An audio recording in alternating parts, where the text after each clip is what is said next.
Chapter 21, Goodbye Violet. This gum, Mr. Wonka went on, is my latest and greatest and most fascinating invention. It's a chewing gum meal.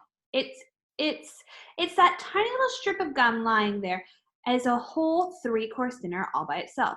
What sort of nonsense is this? Said one of the fathers. My dear sir, cried Mr. Wonka, when I start selling this gum in shops, it will change everything. It will be the end of the kitchens and all the cooking. There will be no more marketing to do, no more buying of meats and groceries. There will be no knives, no forks at mealtime, no plates, no washing up, no garbage, no mess, just a little strip of Wonka's magic chewing gum, and that's all you'll ever need at breakfast, lunch, and supper. This piece of gum I've just made happens to be tomato soup, roast beef, and blueberry pie, but you can have almost anything you want. What do you mean it's tomato soup, roast beef, and blueberry pie, said Violet Beauregard. If you were to start chewing it, said Mr. Wonka, then that's exactly what you would get and on the menu. It's absolutely amazing. You can actually feel the food going down your throat and into your tummy, and you can taste it perfectly. And it fills you up. It satisfies you. It's terrific. It's utterly impossible, said Veruca Salt. Just as long as it's gum, shouted Violet Beauregard. Just so as long as it's a piece of gum I can chew on, and that's it for me. And quickly she took out her own world record piece of chewing gum out of her mouth and stuck it behind her left ear. Come on, Mr. Wonka, she said. Hand over this magic gum of yours, and we'll see if it works. Now, Violet, said Mrs. Beauregard, her mother, let's not do anything silly, said Violet. I want the gum, Violet said. What's so silly? I would rather you didn't take it, Mr. Wonka told her gently. You see, I haven't got it quite right. There's still one or two things. Oh, to heck with that, said Violet. And suddenly, before Mr. Wonka could stop her, she shot out a fat hand and grabbed it and the stick of gum out of the little drawer and popped it into her mouth. At once, her huge, well-trained jaws started chewing away like a pair of tongs. Don't, said Mr. Wonka. Fabulous, shouted Violet. It's tomato soup. It's hot, it's creamy, it's delicious. I can feel it running down my throat.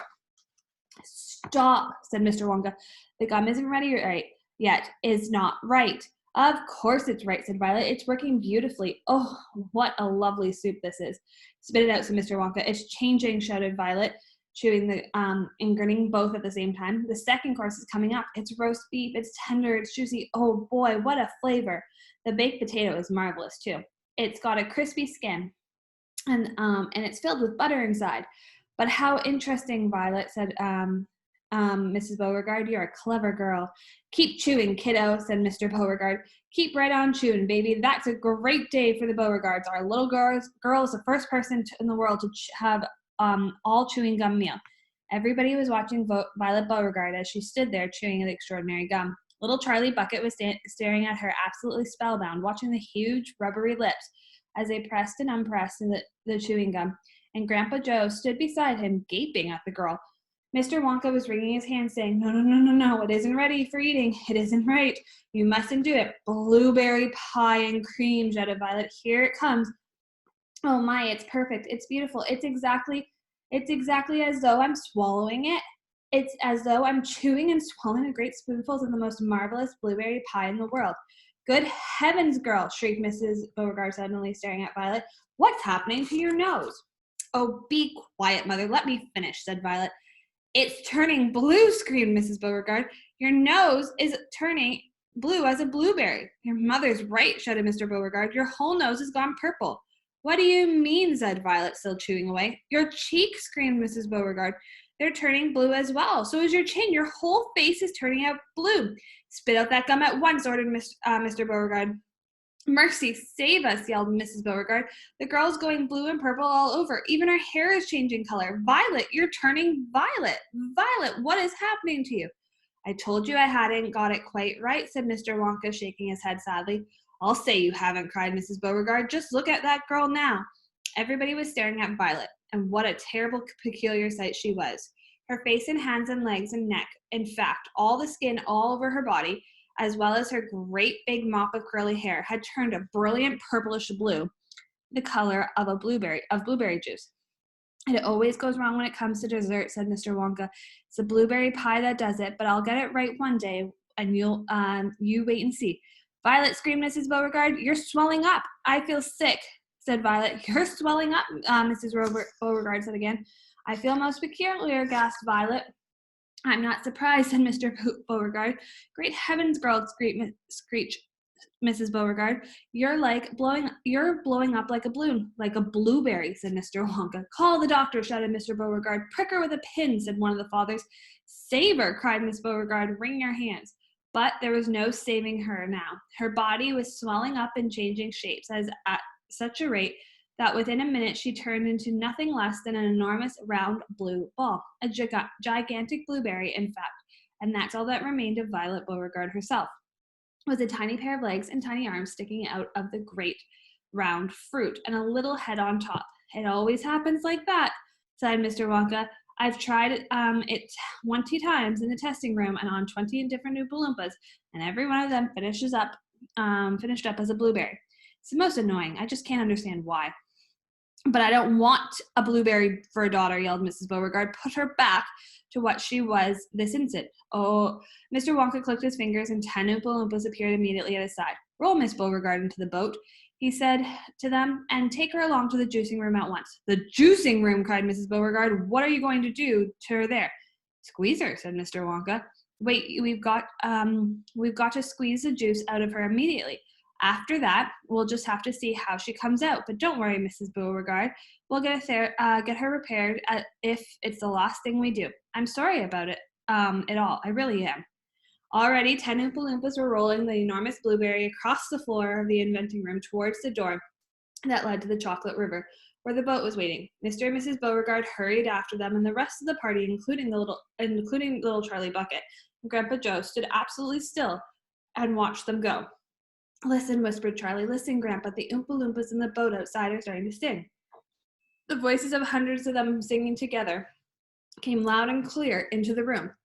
Dear friends, we surely all agree there's almost nothing worse to see than a repulsive little bum who always chewing gum.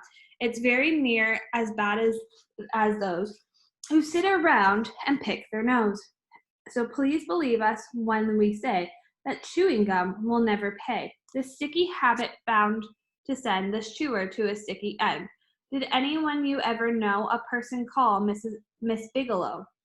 The dreadful woman saw no wrong in chewing all day long.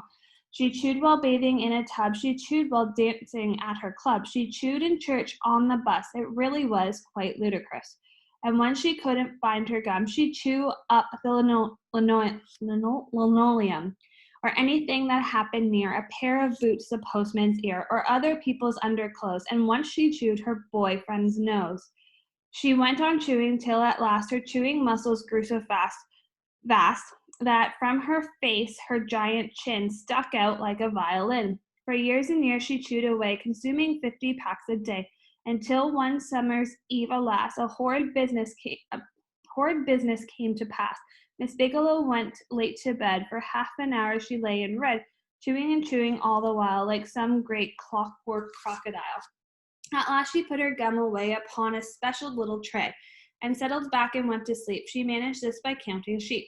But now how strange, although she slept, those massive jaws of hers still kept on chewing through the night, even with nothing there to bite. They were, you see, in such a groove they positively had to move. The very grin it was to hear in pitch darkness aloud and clear, the sleeping woman's great big trap, opening and shutting, snap, snap, snap. Faster and faster, chop, chop, chop. The noise went on and wouldn't stop, until at last her jaw decided to pause and open extra wide. And with the most tremendous chew, the lady bit her tongue in two. Thereafter, just from chewing gum, Miss Bigelow was always dumb, and spent her life shut up in some disgusting sanitarium. And that is why, we'll try so hard to save Miss Violet Beauregard from suffering an equal fate. She still is quite young. It's not too late. Provided she survived the cure. We hope she does. We can't be sure.